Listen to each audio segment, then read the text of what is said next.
जय हिंद।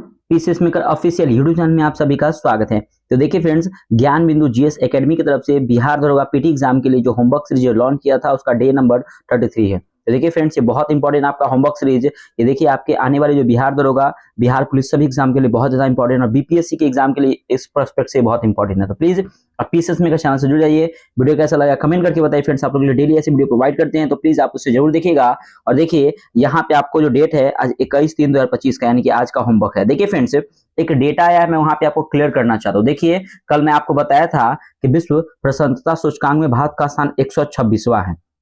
126वां कल मैं आपको बताया था, लेकिन ध्यान से सुनिएगा, ये डेटा जो था ये पिछले साल का डेटा था। अभी आज जो लेटेस्ट डेटा जो आया है आज, ठीक है ना, आज ये एक लेटेस्ट डेटा आया है जिसमें बताया गया है कि विश्व प्रशांतता सूचकांक में भारत का स्थान जो है वो क्या है, तो 118वां है। ध्यान रखिएगा, 126 से नीचे आया है 118वां, मतलब कि अब भारत के लोग खुशी महसूस कर रहे हैं, इसीलिए देखिए 126वां स्थान था लेकिन घट के 118वां हुआ है। तो वर्तमान में आज का डेटा ये 118वां है, ध्यान रखिएगा, ठीक है ना। पहले कितना था, 126वां था, अभी क्या है, 118वां है। अगर हम बात करते हैं क्या टॉप पर, याद रखिए अगर टॉप पर ना 8वीं बार कौन बना है, तो फिनलैंड है। फिनलैंड टॉप पे, जो कुशलता जो प्रसन्नता सूचकांक में जो टॉप देश कौन है, तो फिनलैंड है, जो 8वीं बार हमेशा देश मतलब टॉप पे है, ठीक है।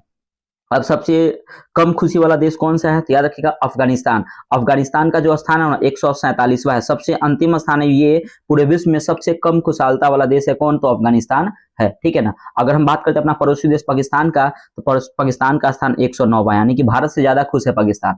अब हमको ये नहीं समझ में आ रहा है कि भारत से ज्यादा खुश कैसे हो सकता है, ठीक है, लेकिन अब डेटा है, मान सकते हैं, ठीक है। चलिए कोई बात नहीं, ये तो कल का वीडियो था, कल जो था क्वेश्चन को मैं आज अपडेट कर दिया हूं ताकि आप इसे लिख लें, बहुत इंपॉर्टेंट है, ठीक है ना, ध्यान रखिएगा। चलिए आज देखते हैं हम लोग करंट अफेयर्स और क्वेश्चन बैंक के प्रश्न। और देखिए फ्रेंड्स, अगर आप इसका पीडीएफ चाहिए तो नीचे दिए डिस्क्रिप्शन बॉक्स में टेलीग्राम का लिंक है, उससे ज्वाइन होकर फ्रेंड्स इसका पीडीएफ ले सकते। देखिए फ्रेंड्स, आप इसका पीडीएफ के लिए नहीं बल्कि बहुत सारे एग्जाम, बहुत सारे करंट अफेयर, बहुत सारे फैक्ट के लिए आप टेलीग्राम से एक बार जुड़ के देखिए। बहुत ही अच्छा आपका टेलीग्राम चैनल है, आप एक बार जुड़िएगा तो आपको फिर रिमूव होने का मन नहीं करेगा। एक बहुत इंपॉर्टेंट है, आप जुड़िए, हर एक चीज आपको अपडेट रहेंगे। कोई भी अगर रेलवे का एग्जाम हो, बीपीएससी एग्जाम हो, बिहार एसएससी एग्जाम हो, सभी एग्जाम्स के रिलेटेड उसमें अपडेट हमेशा करते रहते हैं, तो प्लीज आप उसे जरूर जुड़िएगा, ठीक है। चलिए आते हैं फर्स्ट क्वेश्चन पे।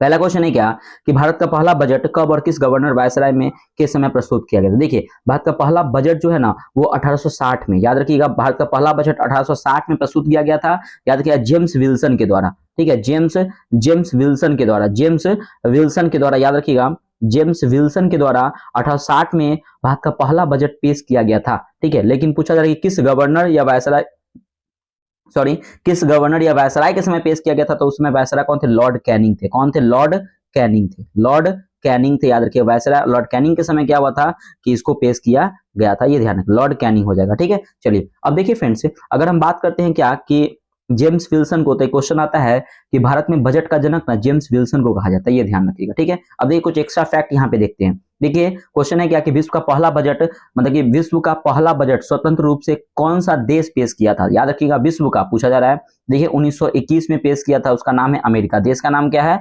अमेरिका।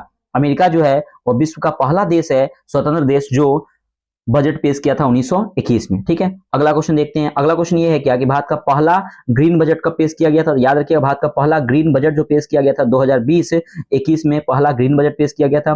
दूसरा तीसरा क्वेश्चन ये है कि सबसे बड़ा बजट भाषण किसने दिया था, निर्मला सीतारमण ने। कब दिए थे, तो 2020-21 में, याद रखिएगा कि 2020-21 में सबसे लंबा भाषण दी थी अभी तक का बजट का निर्मला सीतारमण में। और याद रखिए कब, तो इनका जो टाइम था वो 2 घंटा 40 मिनट के करीब में 2020-21 में ये बजट में भाषण दी थी, ठीक है, ये ध्यान रखिएगा, ठीक है।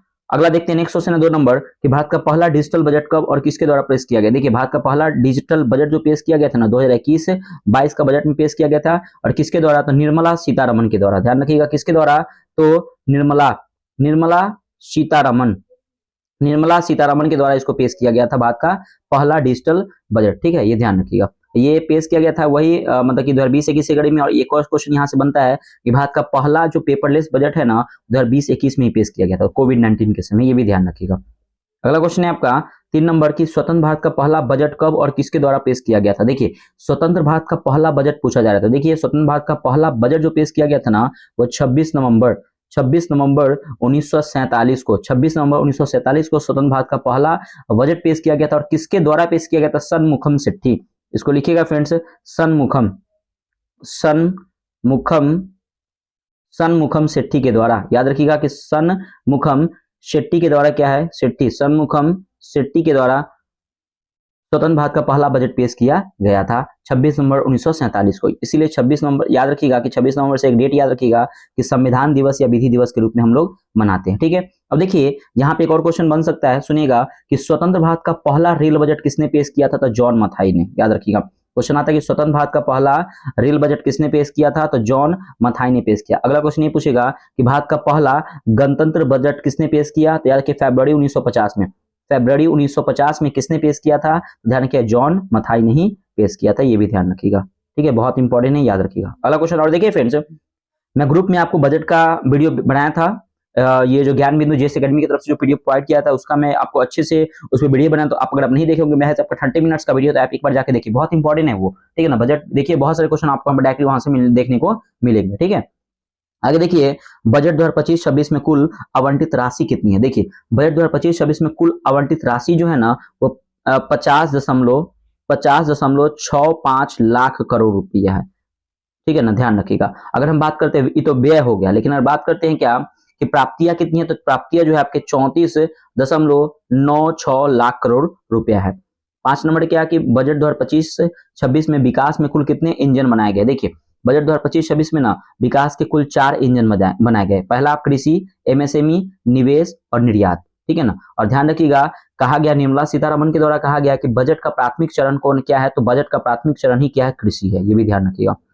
अगला क्वेश्चन आपका 6 नंबर कि प्रधानमंत्री धन धान्य योजना कब शुरू की गई तथा इसके कितने करोड़ किसान लाभान्वित होंगे। याद रखिएगा प्रधानमंत्री धन धान्य योजना जो शुरू किया गया था बजट 2025-26 में, बजट 2025-26 में धन धान्य योजना शुरू किया गया था। और ध्यान रखिएगा कितने मतलब किसान लाभान्वित होंगे, तो 1.7 करोड़, 1.7 करोड़ किसान को लाभ मिलेगा इससे। ठीक है, ये ध्यान रखिएगा। अब देखिए यहाँ से क्वेश्चन बनेगा कि राष्ट्रीय कृषि बाजार को किसके लिए, मतलब ये देखिए अगर हम बात करते हैं राष्ट्रीय कृषि बाजार, ठीक है, राष्ट्रीय कृषि बाजार ना किसान के लिए लाया गया था कब, तो 2016 में। क्वेश्चन आता है कि राष्ट्रीय कृषि बाजार को किसान के लिए कब लाया गया था, 2016 में किसान के लिए लाया गया। ठीक है ना, अब एक और क्वेश्चन ये बनता है कि पीएम किसान निधि सम्मान योजना कब आया था, तो याद रखिए 2019 में। पीएम किसान निधि सम्मान योजना 2019 में आया था, कहां पे, तो गोरखपुर उत्तर प्रदेश से आया था, ध्यान रखिएगा। एक और क्वेश्चन आता है कि मृदा स्वास्थ्य कार्ड योजना कब आया था, तो 2016 में मृदा कार्ड स्वास्थ्य योजना आया था, और ये राजस्थान में सबसे पहली बार आया था। 7 नंबर है क्या कि संशोधित ब्याज योजना के तहत केसीसी के माध्यम से कितने लोन की राशि का प्रावधान किया गया। केसीसी कहने का मतलब किसान क्रेडिट कार्ड, केसीसी का मतलब होता है। ठीक है ना, अब देखिए अगर हम बात करते हैं कि संशोधित ब्याज योजना के तहत केसीसी के माध्यम से कितने लोन राशि का प्रावधान किया गया। देखिए अगर हम बात करते हैं इसके माध्यम से ना 3 लाख लोन का प्रावधान किया गया था, लेकिन 3 लाख से बढ़ा के ना 5 लाख अभी कर दिया गया। कितना, तो 5 लाख। वर्तमान में 5 लाख है, लेकिन पहले कितना था, 3 लाख था। तो ध्यान रखिएगा 3 लाख से बढ़ा के 5 लाख कर दिया गया है। तो अगर इसका राइट आंसर हो जाएगा 5 लाख, आप कर सकते हैं। ठीक है, अगर हम केसीसी की बात करें तो किसान क्रेडिट कार्ड को 1998 में लाया गया था, 1998 में 1998 में केसीसी को लाया गया था, जिसमें राशि को 3 लाख से बढ़ाकर कितना कर दिया गया, 5 लाख कर दिया गया है। अगला 8 नंबर कि वित्त वर्ष 2025 में राजकोषीय घाटा कितना रहने का अनुमान है तथा वर्ष 2024 में कितना राजकोषीय घाटा का लक्ष्य रखा गया है। देखिए वित्त वर्ष 2025 में राजकोषीय घाटा कितना रहेगा, तो 2025 यानी कि 24-25 में रहेगा 4.8%, 2024-25 में। ठीक है ना, अगर हम बात करें 2025-26 में कितना राजकोषीय घाटा रहेगा, तो इसको कम करके 4.4% रहेगा। ठीक है ना, अब देखिए 2026 से याद रखिएगा कि 2026 के बाद कितना रहने का अनुमान लगा, तो 4.2% रहने का अनुमान लगा, तो 4.8% और 4.4% याद रखिएगा। मैं एक्स्ट्रा बता दिया हूं कि 2026 के बाद राजकोषीय घाटा जो रहने का अनुमान रखा गया 4.2%। अगला क्वेश्चन है 9 नंबर कि पांडुलिपियों के सर्वेक्षण व संरक्षण के लिए किस मिशन की शुरुआत की गई है। देखिए पांडुलिपियों के सर्वेक्षण व संरक्षण के लिए ना ज्ञान विकास मिशन की शुरुआत की गई है। ज्ञान विकास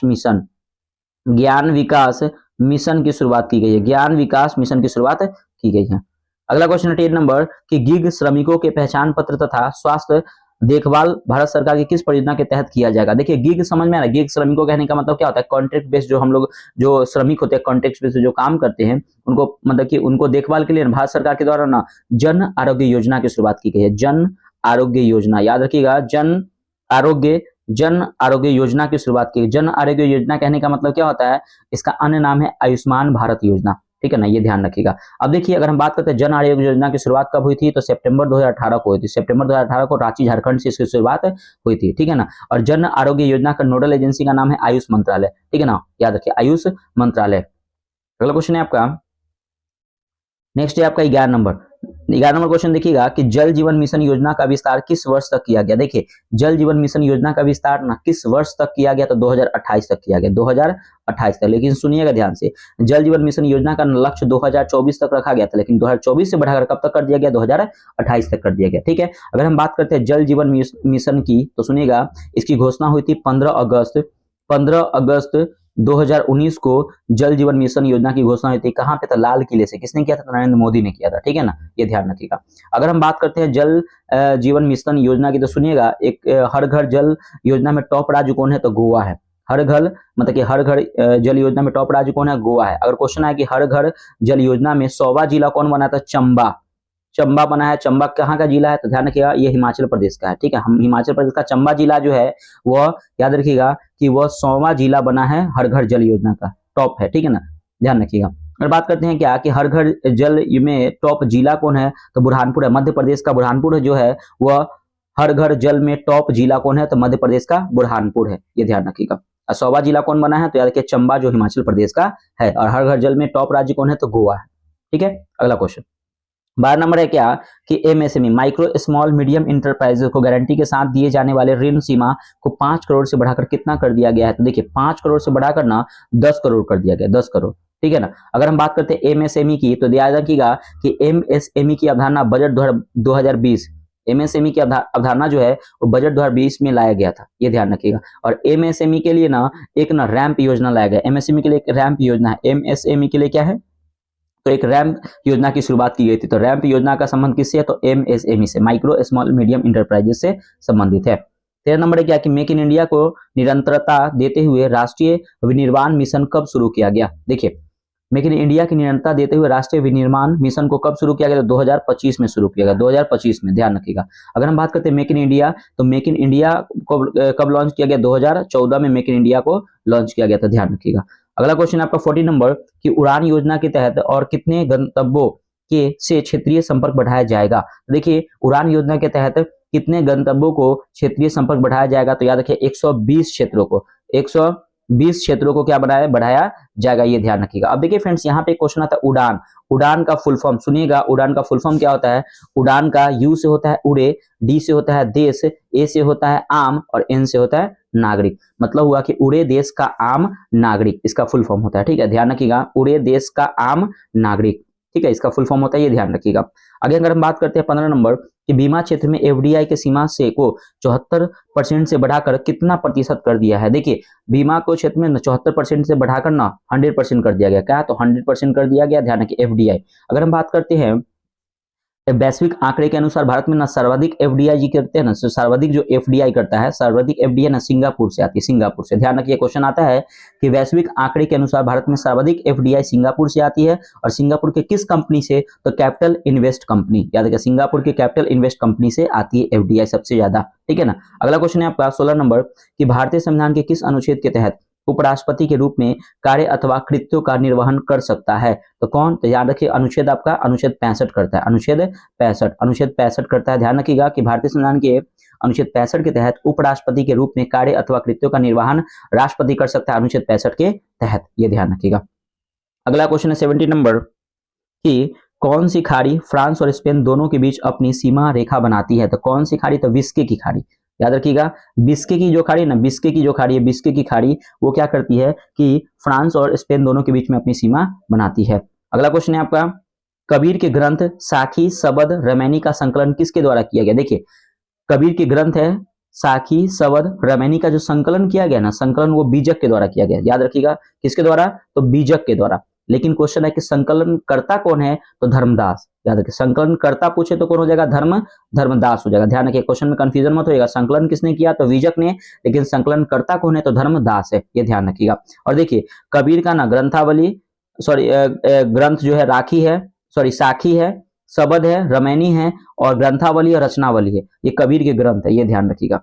2 और एक्स्ट्रा में ऐड कर दिया। 19 नंबर की कैबिनेट मिशन 1946 को ब्रिटेन के किस प्रधानमंत्री द्वारा भारत भेजा गया था? देखिए कैबिनेट मिशन 1946 को किसने भेजा था? तो क्लीमेंट एटली ने। ब्रिटेन के प्रधानमंत्री कौन थे उस समय? क्लीमेंट एटली थे, ठीक है ना। क्लीमेंट कौन थे? तो क्लीमेंट एटली थे जो कैबिनेट मिशन 1946 में भारत में भेजा था। देखिए कैबिनेट मिशन भारत में आता है, इसका मूल उद्देश्य था संविधान सभा का निर्माण करना, लेकिन ध्यान रखिएगा क्लीमेंट एटली ने ना 3 सदस्यीय दल को भेजा था। पहला अलेक्जेंडर कनिंघम, उसका क्रिप्स, उसके बाद है लॉरेंस, पैथिक लॉरेंस, और पैथिक लॉरेंस को ना ये कैबिनेट मिशन का क्या अध्यक्ष बनाया गया था, ये भी ध्यान रखिएगा, ठीक है। चलिए अगला क्वेश्चन है आपका 20 नंबर। देखिएगा कि यूक्रेन से भारतीयों को वापस लाने के लिए भारत सरकार द्वारा कौन सा ऑपरेशन चलाया गया था? तो याद रखिएगा ऑपरेशन गंगा।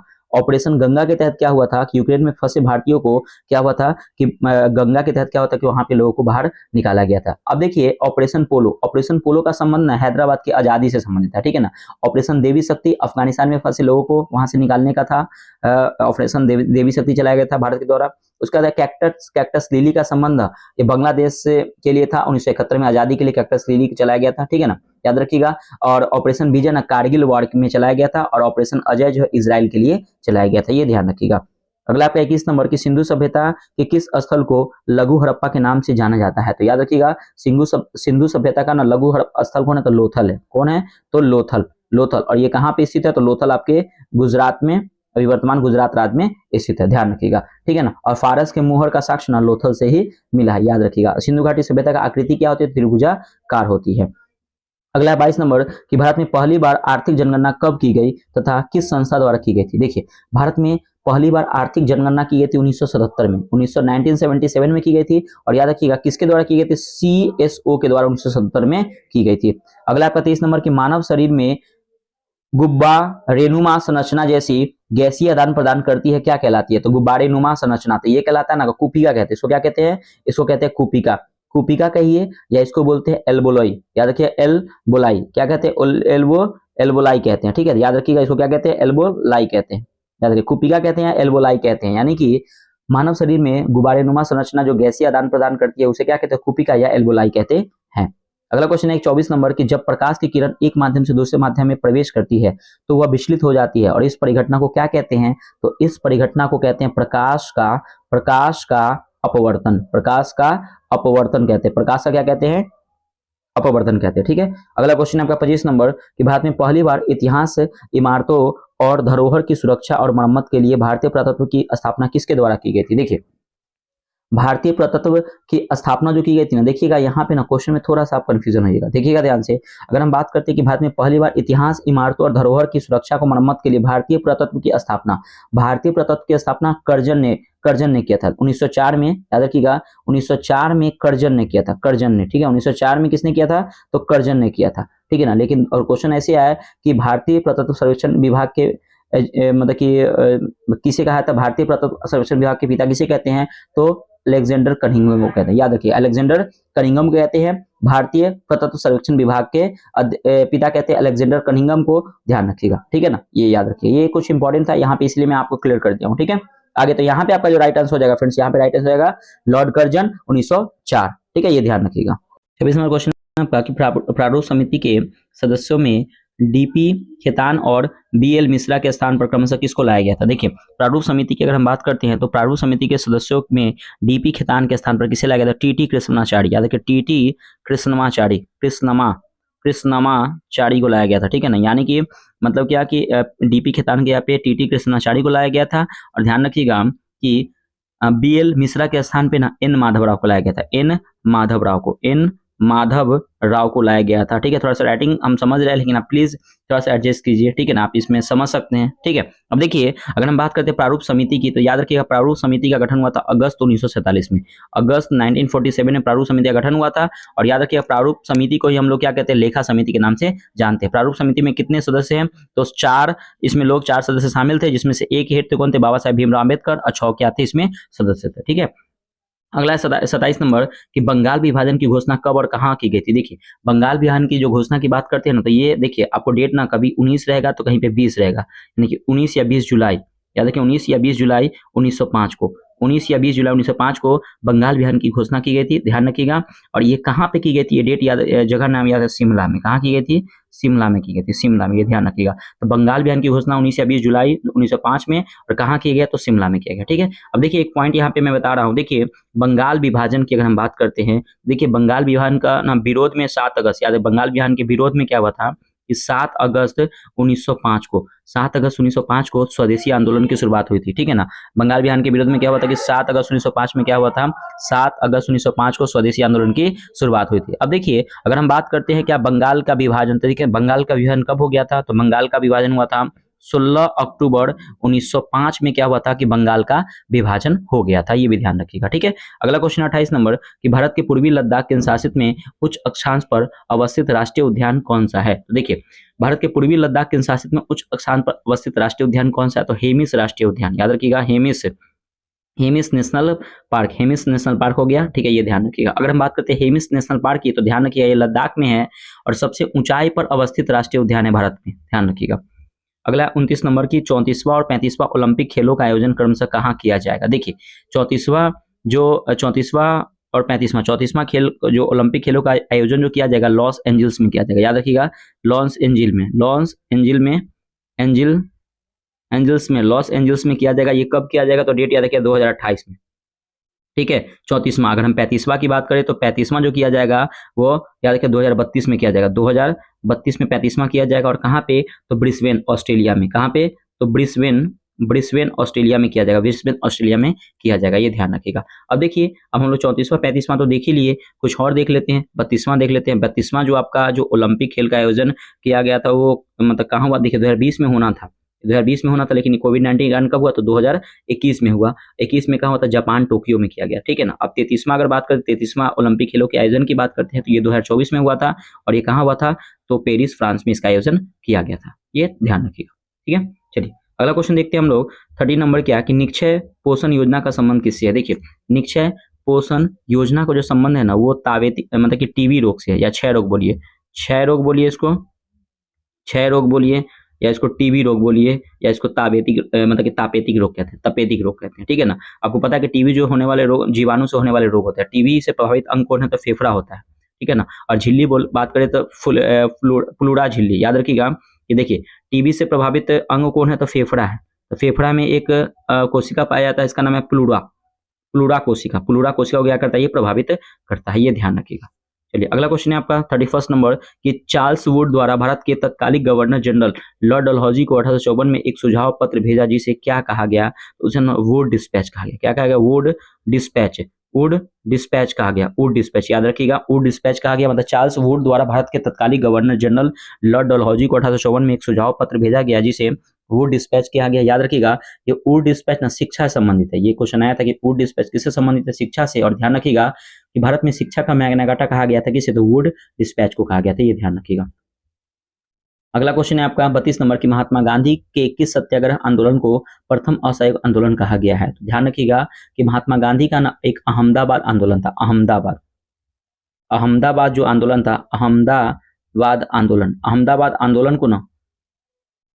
अहमदाबाद आंदोलन को महात्मा गांधी का प्रथम असहयोग आंदोलन कहा गया था। ध्यान रखिए अहमदाबाद आंदोलन कब हुआ था, तो 1918 में अहमदाबाद आंदोलन हुआ था, और ये प्लेग बोनस के लिए हुआ था, प्लेग बोनस के लिए। और देखिए मजदूर का मांग था कि प्लेग बोनस कम से कम 50% मिले, ठीक है ना। लेकिन अंग्रेज बोले थे कि नहीं भाई हम जो बोनस देंगे, कंपनी बोली थी कि हम 20% बोनस देंगे। तो इसके बीच में महात्मा गांधी आए थे, दोनों का बात डील हुआ। इसमें क्या हुआ कि कंपनी को कितना बोनस देना पड़ा, तो 35% बोनस यहाँ पे देना पड़ा, 35% बोनस, ये ध्यान रखिएगा। अब कुछ एक्स्ट्रा फैक्ट यहाँ पे मैं आपको बताता हूँ, सुनिएगा एक्स्ट्रा फैक्ट।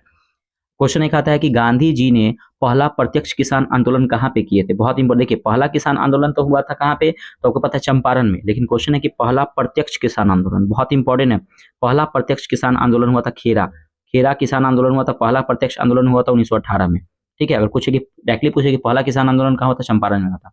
गांधी जी ने पहली बार सविनय अवज्ञा का प्रयोग शब्द का प्रयोग कहाँ किए थे, चंपारण में 1917 में पहली बार सविनय अवज्ञा शब्द का प्रयोग किए थे महात्मा गांधी ने, ठीक है, ये ध्यान रखिएगा।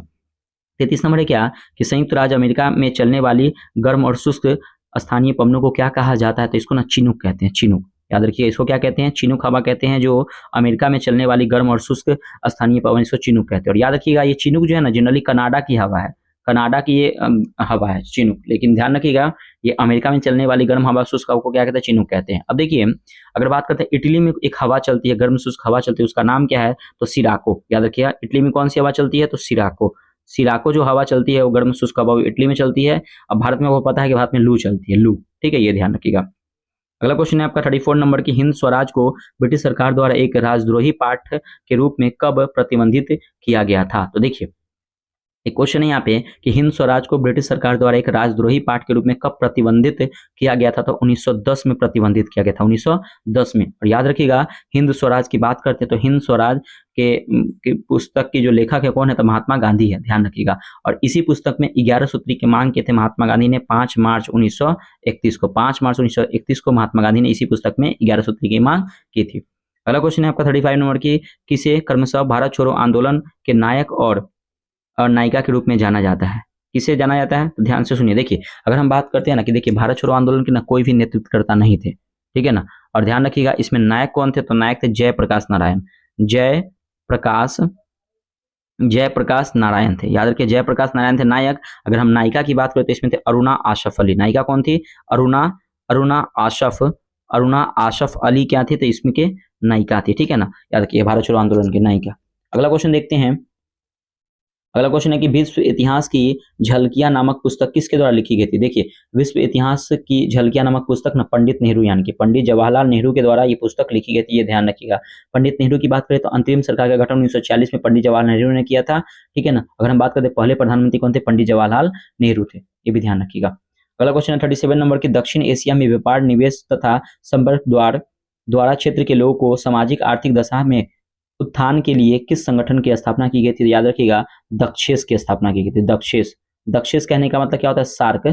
दक्षिण कहने का मतलब क्या होता है, सार्क की स्थापना की गई थी। याद रखिए सार्क की स्थापना की, अगर सार्क की बात करें तो सार्क का स्थापना होता है 1985 में, 1985 में। याद रखिएगा कि 1985 में सार्क का स्थापना हुआ था। ये इसका स्थापना हुआ कहाँ था, कहाँ किया गया था, तो ढाका में किया गया था, ढाका में किया गया था, बांग्लादेश की राजधानी ढाका में किया गया था।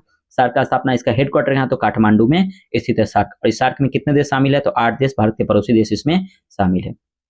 अगला क्वेश्चन है आपका 38 नंबर की, बंगाल विभाजन के बाद पूर्वी बंगाल का मुख्यालय किसे बनाया गया था। देखिए अगर बंगाल विभाजन हुआ था ना, बंगाल विभाजन, तो बंगाल विभाजन के बाद पूर्वी बंगाल का मुख्यालय किसे बनाया गया था, तो पूर्वी बंगाल का भी मुख्यालय बनाया था ढाका को, ठीक है ना। और पश्चिमी बंगाल का मुख्यालय बनाया गया था कलकत्ता को, ध्यान रखिएगा। पश्चिमी बंगाल यानी कि वेस्ट बंगाल का मुख्यालय कलकत्ता को और पूर्वी बंगाल का मुख्यालय ढाका को बनाया गया था। अब देखिए ढाका से कुछ याद रखिएगा, मुस्लिम लीग की स्थापना 1906 में हुआ था, मुस्लिम लीग की स्थापना 1906 में हुआ था। बंगाल बिहार 1905 में हुआ था, तो मुस्लिम लीग की स्थापना 1906 में हुआ था ना, तो यही ढाका में हुआ था, ठीक है, ढाका में हुआ था। अगर हम बात करते हैं मुस्लिम लीग का हेडक्वार्टर कहाँ था, तो लखनऊ में थे, लखनऊ में इसका हेडक्वार्टर था, लेकिन मुस्लिम लीग की स्थापना ढाका में हुआ था, ठीक है। और हेडक्वार्टर लखनऊ में था। इसके प्रथम हेड कौन थे, तो हेड थे आगा खां। मुस्लिम लीग के प्रथम हेड कौन थे, तो आगा खां। 39 नंबर ने क्या कि किस अधिनियम द्वारा पहली बार भारत में ब्रिटिश क्षेत्र की संवैधानिक स्थिति को स्पष्ट रूप से परिभाषित किया गया है। तो देखिए किस अधिनियम के द्वारा, तो याद रखिए 1813 के अधिनियम के द्वारा पहली बार भारत में ब्रिटिश क्षेत्र की संवैधानिक स्थिति को स्पष्ट रूप से परिभाषित किया गया है। देखिए 1813 के अधिनियम में ही कहा गया था, इसी अधिनियम के तहत कहा गया था कि शिक्षा में प्रत्येक वर्ष 1 लाख रुपया खर्च किया जाएगा भारत पर, ठीक है। अगला 40 नंबर की, खर्च कम करने के लिए तथा प्रशासन में सुधार के लिए वैकल्पिक नीति संसद की किस समिति द्वारा तैयार की जाती है, तो याद रखिएगा प्राक्कलन समिति के द्वारा तैयार किया जाता है। प्राक्कलन समिति के द्वारा तैयार की जाती है। देखिए प्राक्कलन समिति की स्थापना 1950-51 में हुआ है, जो भी देख लीजिएगा 50-51 में इसकी स्थापना हुआ प्राक्कलन समिति का। और ध्यान रखिएगा प्राक्कलन समिति में ना केवल लोकसभा के 30 मतलब सदस्य, केवल लोकसभा से केवल 30 लोग सदस्य इसमें भाग लेते हैं प्राक्कलन समिति में। अगला क्वेश्चन है 41 नंबर की, भारत का सबसे पुराना उच्च न्यायालय कौन सा है तथा कब स्थापित किया गया था। देखिए भारत का सबसे पुराना उच्च न्यायालय जो है ना कौन सा है, तो याद रखिए कलकत्ता उच्च न्यायालय। कलकत्ता उच्च न्यायालय जो है भारत का सबसे पुराना उच्च न्यायालय कलकत्ता हाईकोर्ट है। और याद रखिएगा इसकी अगर हम बात करते हैं क्या न्यायालय कौन सा है तथा स्थापित किया गया था, इसकी स्थापना कब हुआ था। देखिए अधिनियम आया था 1861 का, सुनिएगा ध्यान से, 1861 का अधिनियम आया था, लेकिन इसका स्थापना हुआ था 1862 में, ये ध्यान रखिएगा। और 1862 में ना 1862 में 1862 में 3 हाईकोर्ट की स्थापना हुआ था, कोलकाता, बंबई और मद्रास हाईकोर्ट की स्थापना 1862 में किया गया था। ये एक्स्ट्रा फैक्ट आप लोग याद रखिएगा, ठीक है। अगला क्वेश्चन है 42 नंबर की, किस उच्च न्यायालय का अधिकार क्षेत्र केंद्र शासित प्रदेश लक्षद्वीप तक विस्तारित है, तो कौन सा, तो याद रखिएगा केरल हाईकोर्ट। सुनिएगा ध्यान से, केरल जो उच्च न्यायालय, केरल जो हाईकोर्ट है, केरल हाईकोर्ट का अधिकार क्षेत्र केंद्र शासित प्रदेश लक्षद्वीप तक क्या है, तो लक्षद्वीप तक विस्तारित है, ये ध्यान रखिएगा, लक्षद्वीप तक। ठीक है, अब देखिए अगर केरल हाईकोर्ट की बात करें ना, तो ये केरल हाईकोर्ट कहाँ पे है, तो याद रखिए एर्नाकुलम में, केरल के एर्नाकुलम में एक जगह है, वहीं पे केरल हाईकोर्ट, इसे बिहार, कैसे बिहार का पटना में हाईकोर्ट है, उसी प्रकार से केरल का हाईकोर्ट ना एर्नाकुलम में, ठीक है ना,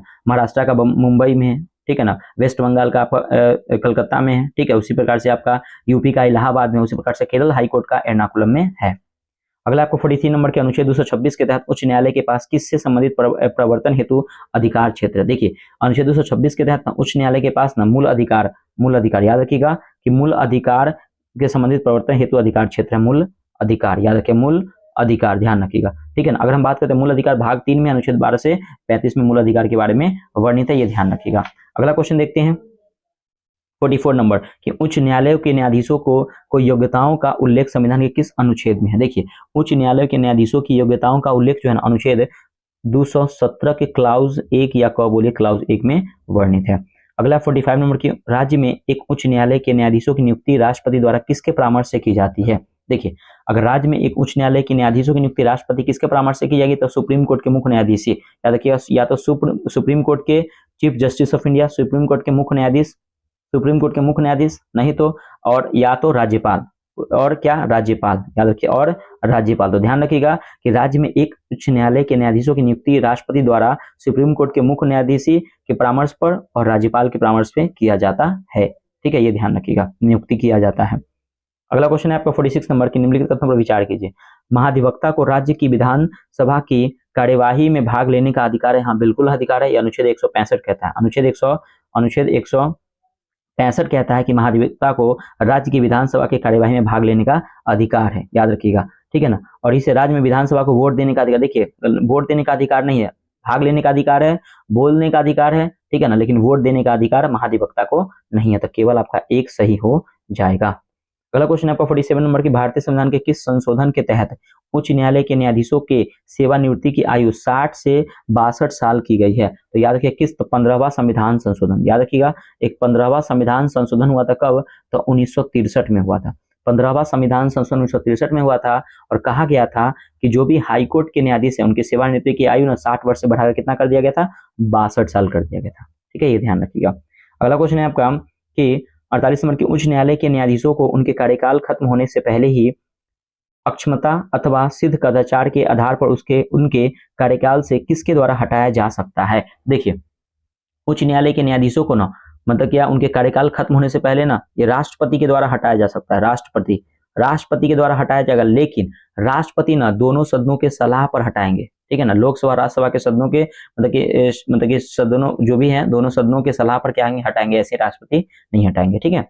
49 नंबर किया कि भारतीय संविधान का कौन सा स्तंभ उसका अंतिम व्याख्या था। ध्यान रखिए कौन सा स्तंभ है, तो अंतिम व्याख्या तो सुप्रीम कोर्ट ये अंतिम व्याख्या। और याद रखिएगा कि एक क्वेश्चन आता है क्या कि अब तक की सबसे बड़ी व्याख्या केशवानंद बनाम केरल राज्य का था, सुप्रीम कोर्ट का सबसे बड़ी व्याख्या था केशवानंद बनाओ केरल राज्य, ठीक है, ये ध्यान रखिएगा। यदि कुछ मिलान करना है, राज्य क्षेत्र है उच्च न्यायालय, कौन सा राज्य क्षेत्र में, कौन, पौंडीचेरी की बात करते हैं। देखिए पौंडीचेरी जो राज्य क्षेत्र है उसका उच्च न्यायालय मद्रास में है, ध्यान रखिए पौंडीचेरी कहाँ है, मद्रास में है। अंडमान निकोबार द्वीप समूह कहाँ है, तो कलकत्ता में है। लक्षद्वीप की बात करें तो केरल में है उच्च न्यायालय, और दमन व द्वीप की बात करें तो बंबई में इसका उच्च न्यायालय है, ठीक है, ये ध्यान रखिएगा। अगला 51 नंबर कि किस अभिलेख से ऋग्वेद की तिथि ज्ञात करने में मदद मिलती है। तो किस अभिलेख से, याद रखिएगा कि बोगस कोई अभिलेख से पता चलता है कि ऋग्वेद की तिथि ज्ञात करने में मदद मिलती है। अगला 52 नंबर कि किस अभिलेख में अशोक का नाम का स्पष्ट उल्लेख किया गया है। तो किस अभिलेख में, देखिए अशोक का नाम ना, अशोक मिलता है आपको मौस्की अभिलेख में, ठीक है ना, मौस्की हो गया। अगर हम बात करते हैं गुर्जरा अभिलेख हो गया, अगर हम बात करते हैं क्या नेट्टूर अभिलेख हो गया, ठीक है ना, नेट्टूर हो गया। ये सभी अभिलेख मतलब क्या है ना कि सभी अभिलेख में ना अशोक का नाम अशोक मिलता है, ध्यान रखिएगा। चलिए अगला क्वेश्चन देखते हैं 53 नंबर क्या कि सर्वप्रथम कब और किसने अशोक के अभिलेखों को पढ़ा था। देखिए सबसे पहले ना अशोक को पढ़ा था किसने, जेम्स प्रिंसेप ने पढ़ा था, जेम्स, याद रखिएगा कि जेम्स प्रिंसेप ने पढ़ा था 1837 में, 1837 में अशोक के अभिलेख को पढ़ा था, ध्यान रखिएगा, ठीक है। जेम्स प्रिंसेप ब्राह्मी लिपि में था, और याद रखिएगा कि ब्राह्मी लिपि का जन्मदाता ही जेम्स प्रिंसेप को कहा जाता है भारत में, ठीक है। और ध्यान रखिएगा कि अगर हम ब्राह्मी लिपि की बात करें तो ब्राह्मी लिपि ना बाएं से दाएं लिखते हैं और खरोष्टी लिपि दाएं से बाएं, ब से ब्राह्मी ब से बाएं, ऐसे याद कर सकते हैं, ठीक है। अगला क्वेश्चन है 54 नंबर की, जूनागढ़ अभिलेख की स्थापना किसने किया तथा यह कहाँ अवस्थित है। देखिए जूनागढ़ अभिलेख की स्थापना ना ये रुद्रदामन द्वारा किया गया, ध्यान रखिए रुद्रदामन, याद रखिए रुद्रदामन के द्वारा किया गया। कहाँ पे, तो याद रखिए गुजरात में किया गया। कहाँ किया गया, तो रुद्रदामन के द्वारा कहाँ किया गया, गुजरात में किया गया, ये ध्यान रखिएगा। अब देखिए ये जूनागढ़ अभिलेख नहीं संस्कृत भाषा में था, ठीक है ना। और याद रखिएगा कि सुदर्शन झील का जो वर्णन है ना इसी अभिलेख में मिलता है, जूनागढ़ अभिलेख में, ठीक है। तो दर्शन झील का निर्माण किसने किया था, चंद्रगुप्त मौर्य ने किया था। और ये इसी में बताया गया था कि पुनर्निर्माण जो है रुद्रदामन ने किया था, इसी अभिलेख में जूनागढ़ अभिलेख में बताया गया था, ठीक है, ये भी ध्यान रखिएगा। 55 नंबर है कि समुद्रगुप्त के किस वाद्य यंत्र वाले सिक्के से उसके संगीत प्रेमी होने का प्रमाण मिलता है। तो वो जो बीना बजाते हुए सिक्का है ना, बीना बजाता हुआ जो सिक्का है, बीना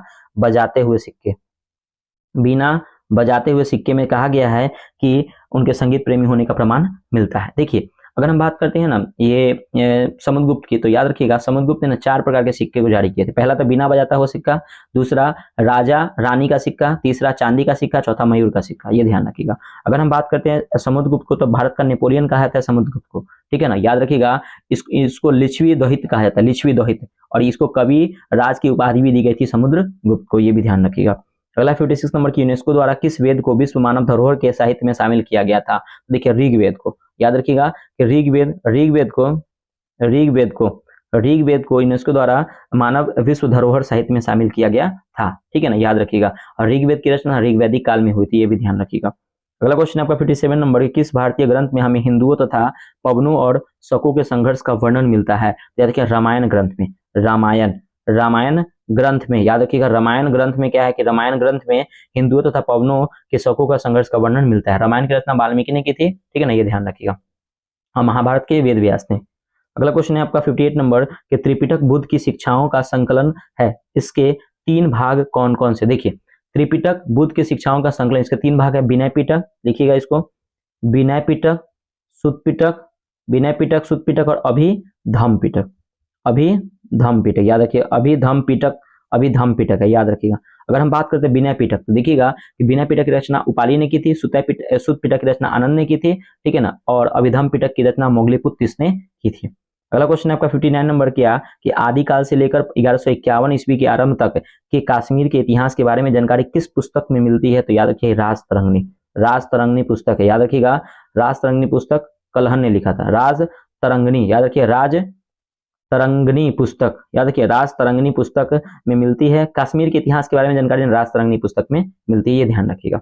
अगला क्वेश्चन देखते हैं, अगला क्वेश्चन है आपका 60 नंबर की यक्ष और यक्षिणी के विरह और प्रेम का वर्णन किस अनुच्छेद में होगा, किस पुस्तक होगा, यहाँ पे टाइपिंग मिस्टेक है, किस पुस्तक में मिलता है, किस पुस्तक में मिलता है। तो याद रखिए मेघदूतम, कालिदास की पुस्तक है जिसका नाम क्या है, मेघदूतम पुस्तक है, कालिदास की मेघदूतम रचना है जिसमें यक्ष और यक्षिणी के विरह और प्रेम की वर्णन मिलती है, जो कालिदास की रचना है। अगला क्वेश्चन है 61 नंबर कि भारत का लगभग 30% क्षेत्रफल 3 राज्यों में समाहित है, वे 3 राज्य कौन से हैं। देखिए भारत का लगभग 30% क्षेत्रफल 3 राज्यों में है। पहला हो जाएगा आपका राजस्थान, दूसरा हो जाएगा आपका मध्य प्रदेश और तीसरा हो जाएगा आपका महाराष्ट्र, ये ध्यान रखिएगा, 3 राज्य। अगला है 62 नंबर क्या कि जाफना प्रायद्वीपीय श्रीलंका का कौन सा भाग है। देखिए जाफना प्रायद्वीप जो है ना वो श्रीलंका का उत्तरी भाग है, याद रखिएगा कि कौन सा भाग है, तो श्रीलंका का क्या है, तो ये श्रीलंका का उत्तरी भाग है जाफना प्रायद्वीप, ठीक है। अगर हम बात करते हैं जाफना प्रायद्वीप की, तो सुनिएगा कि लिट्टे की स्थापना की गई थी। याद रखिए जाफना प्रायद्वीप पर किसकी स्थापना की थी, लिट्टे, याद रखिए लिट्टे, जाफना प्रायद्वीप पर ना क्वेश्चन आता है कि लिट्टे की स्थापना कहाँ की गई थी, तो लिट्टे की स्थापना जाफना प्रायद्वीप पे की गई थी। और याद रखिएगा अगर बात करते एक प्रभाकरण ने बनाया था इसको, लिट्टे को बनाया था किसने, तो प्रभाकरण ने क्या हुआ था कि प्रभाकरण ने लिट्टे को बनाया था और लिट्टे की स्थापना जाफना प्रायद्वीप पे हुई थी। अगला 63 नंबर कि पाकिस्तान के किस भाग में मरुस्थल मिलता है। देखिए पाकिस्तान के ना दक्षिण पूर्वी भाग में, याद रखिएगा दक्षिण पूर्वी भाग में क्या है कि दक्षिण पूर्वी भाग में क्या है कि पाकिस्तान के मतलब कि पाकिस्तान में मरुस्थल मिलता है, ठीक है। अगला क्वेश्चन देखते हैं कि कौन सा रेखा भारत के मुख्य भूमि को स्काई चीन से अलग करती है। तो याद रखिए कौन सा भाग मतलब कौन सा रेखा, तो LAC रेखा, एक LOC होता है, एक LAC होता है। LAC का मतलब होता है line of actual control, line of actual control जो रेखा है जो स्काई चीन से अलग करती है भारत को, ठीक है, ये ध्यान रखिएगा।